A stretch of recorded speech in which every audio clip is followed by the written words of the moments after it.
At ngayon nga magluluto ako ng ginisa na upo na may sardinas. Painitin ang kawali na may mantika, isunod na ang sibuyas para igisa unahin ng sibuyas. Pagkatapos isunod na ang bawang, igisa rin sila. At syempre isusunod na natin ang kamatis. Igisa sila ng husay hanggang sa maluto.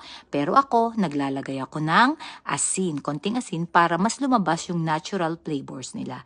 Pagkatapos isunod na natin ang sardinas, ang mega sardines. Baka naman hindi nga pala maanghang ang flavor nito dahil mamaya maglalagay ako ng chili flakes.